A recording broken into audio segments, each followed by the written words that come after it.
علم والے بھی بھسم ہو گئے، علم والے بھی بہک گئے۔ علم کے ساتھ رب کا فضل ہے تو پھر وہ بچ جاتا ہے۔ میرے عزیزو، عرض یہ کرنا ہے کہ حضور پاک صلی اللہ علیہ وسلم کی شریعت کو چھوڑ کر کے کوئی ولی نہیں ہو سکتا۔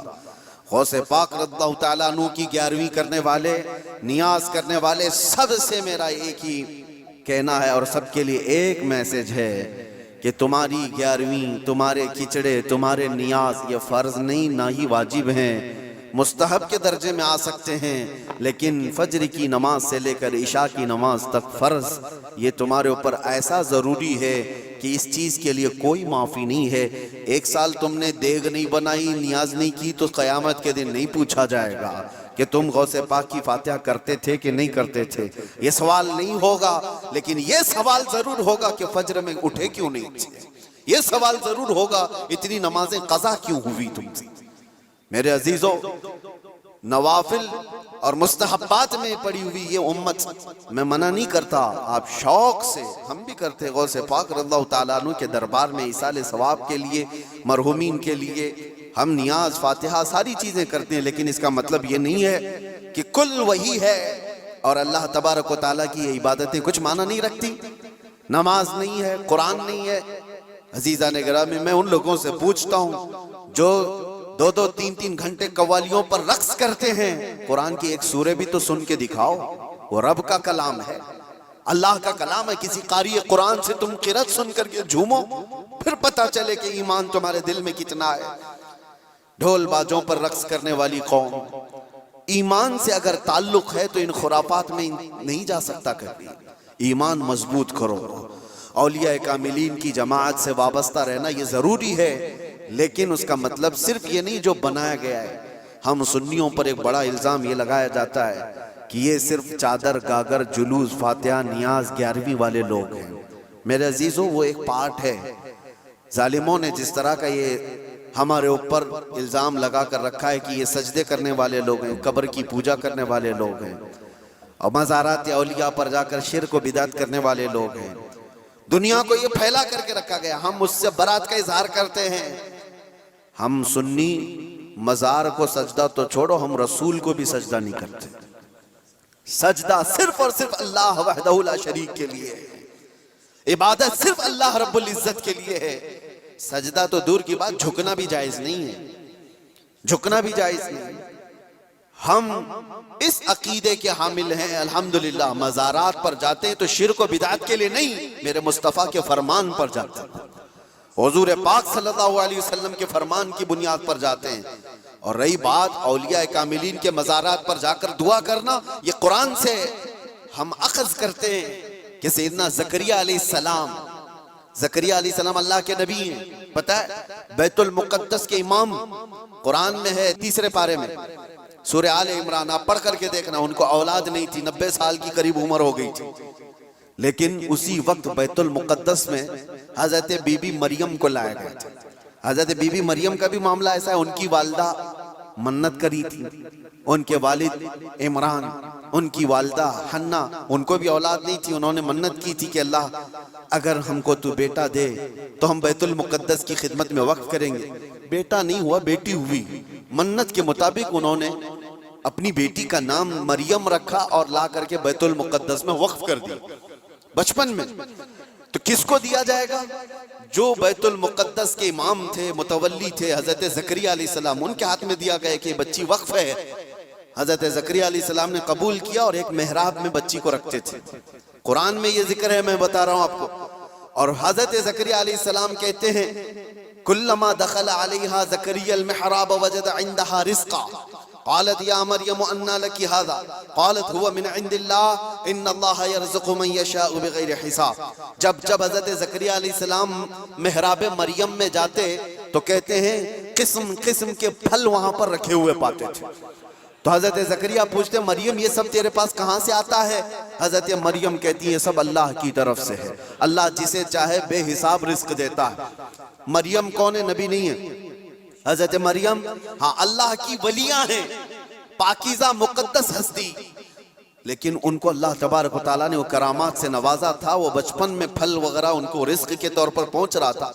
اس کے بعد کی جو آیت ہے اب سنو، اس کے بعد یہ جو واقعہ ہے، اس کے بعد کی آیت قرآن پاک میں سورہ آل عمران میں رب تعالیٰ فرماتا ہے ہنالک دعا زکریا ربہ قال رب ہب لی من لدنک ذریۃ طیبۃ انک سمیع الدعاء۔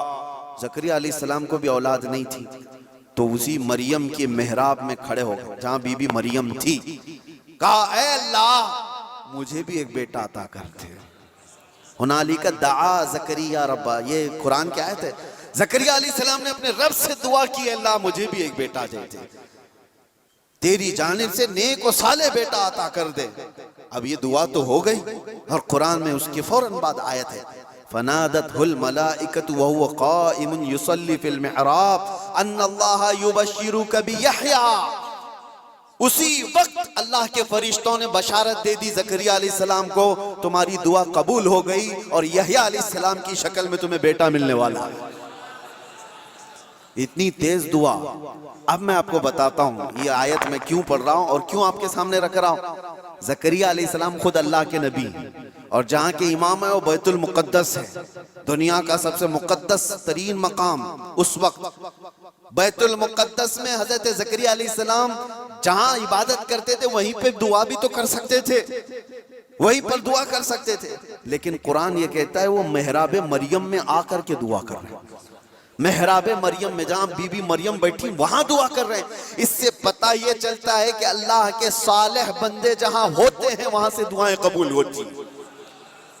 پتہ چلا جہاں نیک و صالح اللہ کے ولی رہا کرتے ہیں وہاں سے جب نبی کی دعا قبول ہوتی ہے تو پھر امتی کی کیوں نہیں قبول ہوتی؟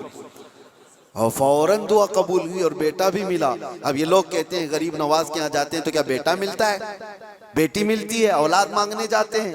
ظالموں تمہیں پتہ نہیں زکریا علیہ السلام بی بی مریم کے پاس کھڑے ہو کر بیٹا مانگے تھے تو بیٹا نبی کی شکل میں ملا تھا۔ ہاں یہ نہیں ہے کہ وہ بی بی مریم سے مانگ رہے تھے، وہ اللہ سے مانگ رہے تھے، لیکن جگہ کون سی ہے؟ کون سی ہے؟ جگہ کا بھی اثر ہوتا ہے۔ ہاں ایک بات میں آپ کو بتا دوں کہ جگہ کا اگر اثر نہیں ہوتا تو مسجدیں اور یہ ساری چیزیں بنانے کی ضرورت کیا ہوتی؟ عبادت کرنے کے لیے بھی جگہ ہے، کھانا کھانے کی بھی آپ کے گھر میں جگہ ہے، حاجت میں جانے کے لیے بھی کوئی جگہ ہے، آپ کا ٹریٹمنٹ کرنے کے لیے ہاسپٹل میں بھی جگہ ہے۔ ہر چیز ایک ایک جگہ پر ہوتی ہے کہ نہیں ہوتی؟ ہوتی۔ جن لوگوں کا وہ ماننا ہے کہ کچھ بھی نہیں ضروری ہے وہاں جانا یہاں جانا، تو میں ان سے کہتا ہوں کبھی باتھ روم میں بیٹھ کر کے ڈاکٹر سے اپنا علاج کرا لو گے؟ جگہ تو جگہ ہی ہے، بیٹھے ہو نہیں ہے، آپ کو پتہ ہے اس کے لیے ہاسپٹل جانا ہوگا، اس کے بیڈ پر سونا ہوگا، وہاں پر وہ کچھ ٹریٹمنٹ کرے گا۔ کیا ضرورت ہے پوچھتے ڈاکٹر سے آ جاؤ میرے ٹوائلٹ میں علاج کر لو، یہیں انجیکشن لگا دو۔ میرے عزیزو گندگیوں میں بیٹھا ہوا آدمی وہ اپنا علاج کرانے کے لیے بھی اٹھ کر کے چلا جاتا ہے۔ بلا تشبیہ بلا تمثیل میں آپ سے کہہ رہا ہوں کہ ہم پتہ نہیں کیسے کیسے گناہوں میں مبتلا ہیں، یہاں سے نکل کر کے ہم ان پاک ستھری جگہوں میں جاتے ہیں جہاں اللہ کے ولی آرام فرما، اور اس جگہ پر کھڑے ہو کر ہم اللہ ہی سے دعا کرتے ہیں، اور پاکیزہ مقام کی برکت سے اللہ دعائیں قبول کرتا ہے۔ یہ سنیوں کا عقیدہ میں بتا رہا ہوں، ظالموں کا بنایا وہ نہیں پتا ہم کو۔ سنیوں کا عقیدہ یہ ہم ان پاکیزہ مقدس ہستیوں کی بارگاہ میں اس لیے جاتے ہیں، یہ ایک چیز نہیں ہے، ایسی کئی مثالیں ہیں، کئی مثالیں۔ حدیث الاسراء والمعراج جو حضور صلی اللہ علیہ وسلم کے معراج کا سفر ہے نا، اس سفر میں ایک روایت یہ بھی ملتی ہے کہ ایک جگہ پر حضور پاک صلی اللہ علیہ وسلم رک گئے۔ حضرت جبرائیل امین نے کہا یہاں پر آپ 2 رکعت نماز پڑھ لیں۔ حضور پاک صلی اللہ علیہ وسلم نے وہاں پر 2 رکعت نماز ادا کی اور اس کے بعد پوچھا جبرائیل سے یہ کون سا مقام ہے؟ توجہ۔ تو حضرت جبرائیل علیہ السلام نے کہا اے اللہ کے نبی یہ وہ جگہ ہے جہاں حضرت عیسیٰ علیہ السلام کی پیدائش ہوئی تھی۔ بی بی مریم سے حضرت عیسیٰ علیہ السلام کی پیدائش ہوئی تھی، وہاں پر حضور پاک صلی اللہ علیہ وسلم نے 2 رکعت نماز ادا کی۔ ہاں جگہ کو آپ صلی اللہ تعالیٰ علیہ وسلم نے اپنے نماز کا مصلی بنایا۔ اس روایت سے میں آپ کو بتانا چاہتا ہوں جہاں عیسیٰ علیہ السلام پیدا ہوئے وہاں ہمارے نبی نماز پڑھے، اور جہاں میرے مصطفیٰ پیدا ہوئے ہو کیا وہ جگہ دعاؤں کی قبولیت کی نہیں ہو سکتی؟ صرف اتنا ہی نہیں میرے عزیزوں، مقدس مقامات کو اللہ تبارک تعالیٰ نے خود فرمایا ہے کہ آپ خانہ کعبہ جاتے ہیں طواف کرنے کے لیے، طواف کرنے کے بعد جیسی طواف ختم ہوتا ہے اس کے بعد سب سے پہلا کام آپ کا کیا ہے؟ قرآن کہتا ہے پہلے پارے میں وَاتَّخِذُوا مِن مَقَامِ إِبْرَاهِيمَ مُصَلَّى، مقام ابراہیم کو اپنی نماز کی جگہ بنا لو۔ مقام ابراہیم ہے کیا چیز؟ مقام ابراہیم کیا ہے؟ جا کر کے آپ دیکھنا اس میں ایک پتھر ہے جس پہ حضرت ابراہیم علیہ السلام کے 2 پیروں کے نشان ہیں، بس اس کے علاوہ کیا ہے؟ ایک پتھر ہے اس پر ابراہیم علیہ السلام کے 2 پیروں کے نشان ہیں۔ تو اس پتھر کے پاس رب تبارک و تعالیٰ فرماتا ہے تم اپنی نماز پڑھو، حاجی ہو کہ معتمر ہو کہ خالی طواف کرنے والا ہو، 7 چکر طواف کے بعد مقام ابراہیم پر وہ ضرور 2 رکعت نماز پڑھے گا، 2 رکعت نماز پڑھے گا۔ ان کو پتہ نہیں جو اعتراض کرنے والے وہ پوچھتے نہیں کہ پتھر کو عبادت کر رہے ہیں لوگ، یہاں پہ پتھر کو سجدہ کرنے جا رہے ہیں۔ نہیں ظالموں، پتھر کو سجدہ نہیں کر رہے، یہ رحمان کا حکم ہے، رحمان کا حکم ہے۔ اس لیے حکم ہے کہ وہ پتھر اب افضل ہو گیا جس پر اللہ کے نبی کے پیروں کے نشان ہیں، جس پر کھڑے ہو کر ابراہیم علیہ السلام نے پورے کعبے کی عمارت تعمیر کی تھی، وہ پتھر افضل ہو گیا۔ اب آپ سوچو پتھر کھڑے ہونے والے نبی کی وجہ سے افضل ہے تو پھر وہ نبی کتنے افضل ہیں، ہاں ان کے قدم کتنے افضل ہیں۔ ہم تبرکات والے لوگ ہیں اس لیے ہم ان کی نہیں مانتے، ہم تو چھوٹی سی بھی کوئی چیز نسبت کی ملتی ہے تو ہم اس کو احترام سے سر آنکھوں پر رکھتے ہیں۔ آج بھی بحمدہ تعالیٰ حضور پاک صلی اللہ علیہ وسلم کے منہ مبارک پوری دنیا میں دیکھے تو سنیوں کے پاس ہی ملیں گے، کیونکہ قدر ان کو ہی ہے اور وہ چاہتے ہیں کہ حضور پاک صلی اللہ علیہ وسلم سے ریلیٹڈ جو بھی چیز ہے وہ عظمت والی ہے۔ اولیاء کاملین کی بات کر رہے ہیں میرے عزیزوں، بہت ساری باتیں ہیں، اب آپ کو میں بتاتا ہوں۔ جو ایک بڑا سوال یہ ہے کہ یہ اولیاء کرام کے لیے کہانیاں گڑھ لیتے ہیں لوگ، کرامت کرامت کرامت کہتے ہیں۔ جو کرامت کا انکار کر رہا ہے وہ قرآن کا انکار کر رہا ہے۔ ہاں ہر ولی کی کرامت تو قرآن سے میں نہیں بتا رہا، لیکن اللہ تبارک و تعالیٰ نے جو فرمایا وہ آپ کو بتا رہا۔ ہم نے کہا غوث پاک رضی اللہ تعالیٰ عنہ، اب چند باتیں میں سرکار غوث پاک کی بتا کر اس اعتراض کا جواب دیتا ہوں۔ سلطان الاولیاء غوث پاک رضی اللہ تعالیٰ عنہ کی بارگاہ میں ایک عورت آئی اپنے بچے کو لے کر، کہا کہ اس کو اپنے پاس رکھ لیجئے۔ آپ نے قبول کر لیا، بچہ تربیت میں آ گیا۔ غوث پاک کی بارگاہ میں رہنا پلنا کس کے نصیب میں ہو۔ چند مہینوں کے بعد وہ خاتون آئی، اپنے بیٹے کو دیکھا، بہت دبلا پتلا، بالکل کانٹی ہو گیا، ہڈیاں نکل گئی۔ ماں تو ماں ہے، دیکھتی ہے بچہ کیسا ہو گیا، سوکھ گیا، کاٹا ہو گیا۔ تو اس نے دیکھا کہ غوث پاک کہاں ہیں، جا کر کے دیکھتی ہے اندر تو غوث پاک کے دسترخوان پر اچھی اچھی غذائیں تھی، کچھ مرغ گوشت وغیرہ رکھے ہوئے تھے، اور یہ بوڑھی عورت کا بیٹا سوکھی روٹی پانی میں بھگو کر پتلا، بالکل کانٹی ہو گیا، ہڈیاں نکل گئی۔ ماں تو ماں ہے، دیکھتی ہے بچہ کیسا ہو گیا، سوکھ گیا، کاٹا ہو گیا۔ تو اس نے دیکھا کہ غوث پاک کہاں ہیں، جا کر کے دیکھتی ہے اندر تو غوث پاک کے دسترخوان پر اچھی اچھی غذائیں تھی، کچھ مرغ گوشت وغیرہ رکھے ہوئے تھے، اور یہ بوڑھی عورت کا بیٹا سوکھی روٹی پانی میں بھگو کر کھا رہا ہے، کونے میں بیٹھا ہوا۔ اب ایک ماں کو لگے ہی بات، خود اتنا اچھا کھانا کھا رہے ہیں، میرے بیٹے کو پرورش میں رکھیں، کیسا کھانا کھلا رہے ہیں۔ اس عورت نے کہا یہ کیسی تربیت ہے سیدنا عبد القادر، یہ کیا ہے، میرا بچہ تو ایسا ہے۔ آپ نے جواب کچھ نہیں دیا۔ تھوڑی دیر کے بعد کھانا ختم ہونے کے بعد ان ہڈیوں کو ایسے جمع کیا اور کہا قم باذن اللہ، اللہ کے حکم سے اٹھ جاؤ۔ ایک مرغی پھڑ پھڑاتی ہوئی کھڑی ہو گئی۔ ہاں آپ نے کہا کہ جب تیرا بچہ اس قابل ہو جائے تو وہ بھی روز مرغی کھائے۔ اس کی تربیت چل رہی ہے، اس کی تربیت چل رہی ہے۔ جب بندہ اپنے نفس کو مار لیتا ہے تو اللہ ساری طاقتیں اس کو عطا کرتا ہے۔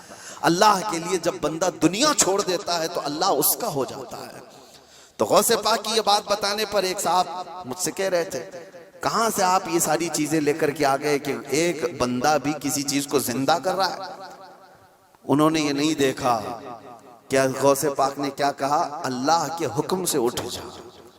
گفت ہے وہ گفت ہے خدا بوت، فارسی میں کہا جاتا ہے اللہ کا ولی اس مقام پر پہنچ جاتا ہے کہ جب وہ بولتا ہے تو زبان اس کی ہوتی ہے، کلمہ اللہ کا ہوتا ہے، کلمہ اللہ کا ہوتا ہے۔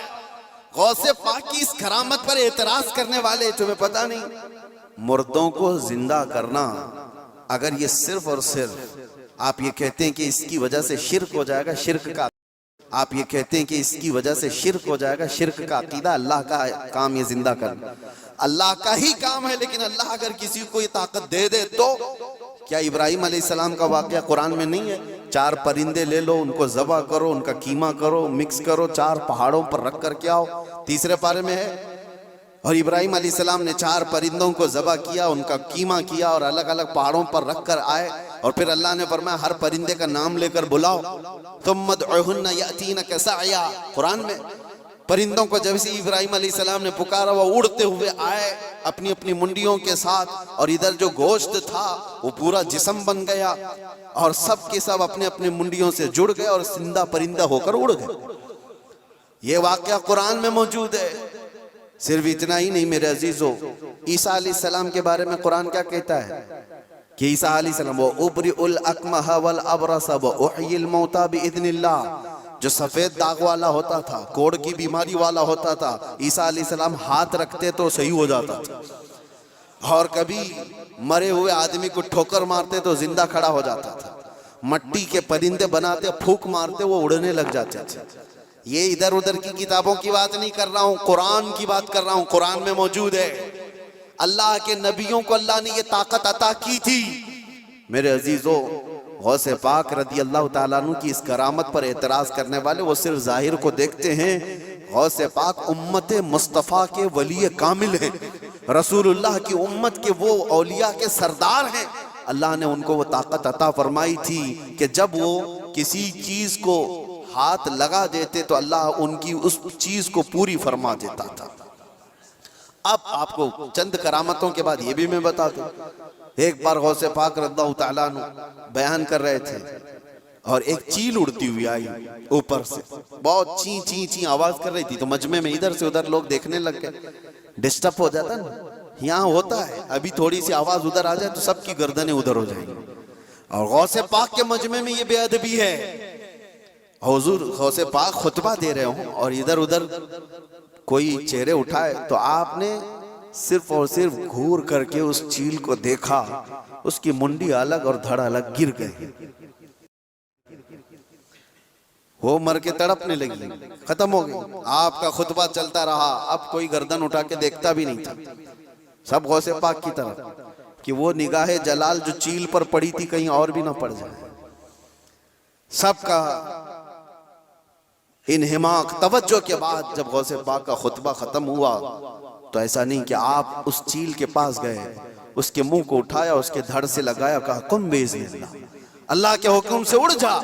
وہ چیل پھر سے زندہ اڑتی چلی گئی۔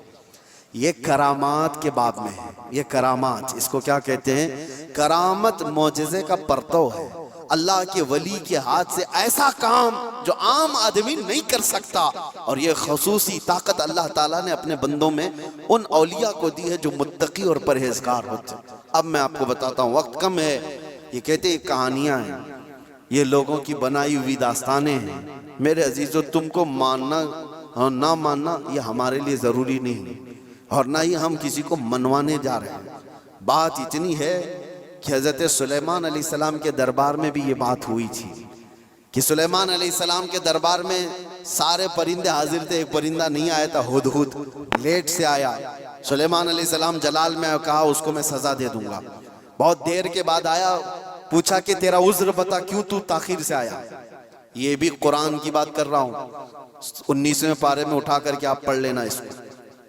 اس نے کہا اے اللہ کے نبی، میں اڑتے اڑتے ایک ایسی جگہ پر چلا گیا تھا جہاں دیکھا لوگ شرک کر رہے ہیں، سجدہ کر رہے ہیں ایک عورت کو، سجدہ کرتے ہیں سورج کو، اور ایک عورت ان کی حاکم ہے، عورت ان کے اوپر حکومت کر رہی ہے جس کا نام سبا بلقیس ہے۔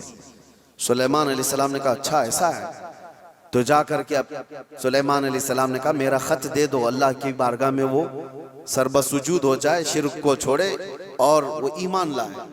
خط لے جا کر کے دیا گیا، کون؟ پرندہ ہی۔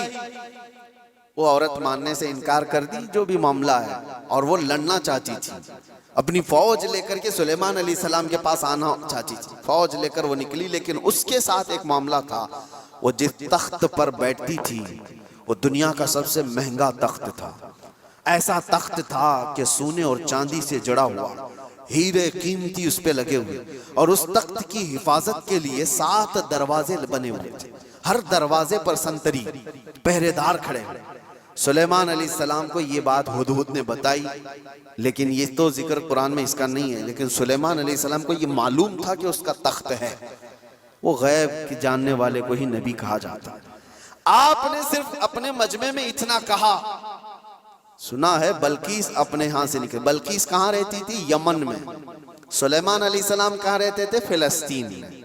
آپ ڈسٹینس آج کے زمانے میں بھی ناپ کے دیکھ لینا کتنے کلومیٹر کا ہے، یمن کہاں ہے اور فلسطین کہاں ہے۔ سلیمان علیہ السلام نے اپنے مجمع میں صرف اتنا کہا، کوئی ہے جو بلقیس کے آنے سے پہلے وہ تخت میرے پاس لے کر آ جائے، جو تخت حفاظت میں ہے، 80 گز لمبا 40 گز چوڑا، چھوٹا موٹا نہیں ہے، 80 گز لمبا 40 گز چوڑا اور اتنا ہی موٹا۔ تو سلیمان علیہ السلام نے جب یہ کہا تو کس نے جواب دیا سب سے پہلے؟ وہ بھی قرآن میں، قال عفریت من الجن انا آتیک بہ قبل ان تقوم من مقامک۔ ایک جن کھڑا ہوا، جنات جو موکل حاضر کرنے کے لیے بابا لوگ چلے کر رہے ہیں، ان کو بھی بیان کر رہا ہوں میں۔ کچھ لوگ یہ سمجھتے ہیں جنات مل جانا چاہیے، ہاتھ میں وہ کر دوں گا یہ کر دوں گا، جنات ہاتھ میں آ گئے تو پوری بینک لوٹ لوں گا، جن کو لگا دوں گا تھیلے بھر بھر کے پیسے لا کر دے دے گا۔ جن کی حیثیت کیا ہے تمہیں پتہ بھی نہیں، کسی دن اٹھا کے تم کو ہی پٹک دے گا۔ جن کیا کہتا ہے قرآن میں ہے، اے اللہ کے نبی میں لا کے دوں گا، وہ تخت میں لا کر کے دوں گا۔ کب تک؟ آپ کی یہ مجلس ختم ہونے سے پہلے۔ ابھی اگر مجمع میں کوئی مجھ سے کہہ دے کہ حضرت جمعہ کا بیان ہونے سے پہلے میں ایک کام کر دوں گا، تو آپ کو سمجھ میں آ جائے گا کتنا ٹائم ہے، بس 4-5 منٹ کی بات ہوگی۔ اس جن نے کہا، اچھا یہ سننے کے بعد آپ کو بھی لگ رہا ہوگا جن نے کہا ہے تو ٹھیک ہے لا کے دے سکتا ہے، جنات کی طاقت سب کے دماغوں میں بیٹھی ہوئی ہے، جن تو مطلب جن ہے، یہاں سے اڑا ادھر پہنچا، ادھر سے اڑا ادھر پہنچا، یہی دماغ میں ہے نا، کچھ بھی کر سکتا ہے جن، یہ سب کے دماغ میں ہے۔ لیکن سلیمان علیہ السلام نے اس جن سے کہا نہیں، اس سے بھی جلدی کوئی لا سکتا ہے۔ دوسرا جن نہیں کھڑا ہوا، کیا اس جن کو اتنی طاقت نہیں ہے میں لا سکتا ہوں؟ دوسرا جن نہیں کھڑا ہوا۔ قرآن کہتا ہے قال الذی عنده علم من الکتاب، کتاب کا علم جس کے پاس تھا، اللہ کا ایک ولی کھڑا ہوا سلیمان علیہ السلام کی امت میں، اور کہتا ہے اللہ کا ولی جن کا نام آصف بن برقیہ بتایا جاتا ہے، انہوں نے کہا انا آتیک بہ قبل ان یرتد الیک طرفک، اے اللہ کے نبی میں وہ تخت لاؤں گا، کتنی دیر میں؟ کہا کہ آپ کی پلک جھپکنے سے پہلے۔ اور پھر قرآن کہتا ہے فلما رآہ مستقرا عنده، سلیمان علیہ السلام کی بات کمپلیٹ بھی نہیں ہوئی تھی، آپ نے پلٹ کر دیکھا تو وہ تخت وہاں حاضر تھا۔ کون لایا؟ سلیمان علیہ السلام خود نبی ہیں، ان کا پاور اپنی جگہ پر، لیکن لانے والا نبی نہیں تھا، وہ اس امت کا ولی تھا۔ کس امت کا؟ بنی اسرائیل میں ہے۔ سلیمان علیہ السلام بنی اسرائیل کے نبی ہیں۔ بنی اسرائیل کے ایک امتی ولی نے وہ تخت پلک جھپکنے سے پہلے حاضر کر دیا۔ 1000 کلومیٹر سے بھی زیادہ کا ڈسٹینس ہے یمن اور فلسطین میں، زیادہ ہے، اس سے زیادہ ہے، اور تخت پلک جھپکنے سے پہلے لا کر حاضر کر دیا۔ اور قرآن کی آیتیں پڑھو، انہوں نے یہ نہیں کہا میرے بازو کی طاقت ہے، میری قوت ہے، میں اتنا پاورفل ہوں، بلکہ تخت حاضر کر کے اس کے بعد سلیمان علیہ السلام نے کیا کہا؟ ھذا من فضل ربی، یہ میرے رب کا فضل ہے، یہ میرے رب کا فضل ہے۔ اب توجہ چاہتا ہوں، سلیمان علیہ السلام کے امتی، بنی اسرائیل کے ولی، ان کو یہ طاقت ہے، ان کو یہ طاقت ہے کہ وہ یمن سے فلسطین میں پلک جھپکنے سے پہلے تخت لا سکتے ہیں۔ تو بہرحال سلیمان علیہ السلام سے کئی درجے افضل محمد الرسول اللہ ہے، بنی اسرائیل سے کئی درجے افضل امت محمدیہ ہے، بنی اسرائیل کے ولی کا مقام جہاں تک نہیں ہے، اس سے کئی درجے افضل رسول اللہ کی امت کے ولی کا مقام ہے۔ اور عام ولی کی بات نہیں، ولیوں کا ولی اور سلطان الاولیاء غوث پاک کا مقام کچھ اور ہے۔ پھر بغداد سے جب وہ یہ کہتے ہیں کہ میں مغرب میں ہوں اور میرا مرید مشرق میں ہو اور اس کا ستر کھل جائے تو میں یہیں سے اس کو چھپا دیا کرتا ہوں، تو یہ بات کوئی غلط نہیں ہے، اللہ نے ان کو وہ مقامات عطا کیے ہیں۔ غوث پاک نے اسی لیے تو کہا تھا اپنے قصیدے میں رأیت نظرت الی بلاد اللہ جمعا کخردلۃ علی حکم اتصالی، میں اللہ کے سارے شہروں کو ایسے دیکھتا ہوں جیسے رائی کے دانے کو اپنے ہتھیلی میں دیکھتا ہوں۔ ہاں یہ قرآن سے میں نے بتایا ہے، لفاظی نہیں ہے جو کہتے کہانیاں ہیں، وہ قرآن بھی تو پڑھ کر کے دیکھ لیں۔ قرآن پڑھنے کے بعد انہیں سمجھ میں آ جائے گا کہ ولی کی طاقت کیا ہوتی ہے، ولی کی کرامت کیا ہوتی ہے۔ کرامتوں کا منکر یہ قرآن کا منکر ہے۔ اللہ ان کو ہدایت عطا فرمائے اور ہمیں ہمیشہ اولیاء کے قدموں سے وابستہ رکھے۔ آج ہم کرامت دیکھنے کے چکر میں نہیں گھومیں۔ میں یہ بھی بات بتا دوں، آپ یہ مت سوچو کہ مجھے یہاں کرامت دکھنا چاہیے وہاں کرامت دکھنا چاہیے۔ آپ کرامت دیکھنے کے چکر میں ادھر ادھر نہ جاؤ، آپ ولیوں کے تقوی دیکھنے کے لیے گھومتے رہو، ولیوں کی شریعت پر عمل کو دیکھتے رہو، تاکہ تمہارے اندر بھی وہ تقوی آ جائے، تمہارے اندر بھی وہ عمل آ جائے۔ ہاں بس آخر بات یہ ہے کہ ہم دعا یہی کرتے ہیں کہ ان اولیاء کے دامن سے وابستہ رہیں، زندہ بھی ان کے قدموں میں رہیں اور مریں تو ان کے آس پاس رہیں۔ یہ تمنا ہے۔ کیوں؟ اس لیے کہ پتہ ہے ہم بیٹھے ہوئے ہیں، کسی جگہ گئے ہیں، کہا مفتی صاحب آئے ہیں، بھیڑ بھاڑ بہت تھی اور لوگ لا کر کے گرمی کی وجہ سے پنکھا لگا دیے، پنکھا چل رہا ہے، ہوا تیز آ رہی ہے۔ کس کے لیے لگایا؟ ہمارے لیے لگایا، لیکن آس پاس بیٹھے ہوئے سب ہوا کھا رہے ہیں۔ ان کے لیے لایا نہیں گیا تھا پنکھا، ہمارے لیے لایا گیا تھا، لیکن پنکھا ایسا نہیں ہے کہ ایک ہی جگہ پھینک رہا ہے ہوا، بلکہ آس پاس جو بیٹھے ہوئے ہیں وہ بھی گرمی سے جو بے حال تھے اب باحال ہو گئے، ان کو بھی ہوائیں مل رہی ہیں۔ یہی بات ہے، اولیاء کے آستانوں کے پاس جانے سے اللہ کی رحمتیں جھما جھم برس رہی ہوتی ہیں، ہم گنہگاروں پر بھی وہ چھینٹے پڑ جاتے ہیں اور ہمارا دل بھی چمکنے لگ جاتا ہے۔ اللہ تبارک و تعالی ہمیں تقوی عطا فرمائے۔ اولیاء کاملین کے واسطے اللہ تبارک و تعالی آخرت میں ہماری مغفرت فرمائے۔ وآخر دعوانا الحمدللہ رب العالمین۔ السلام علیکم۔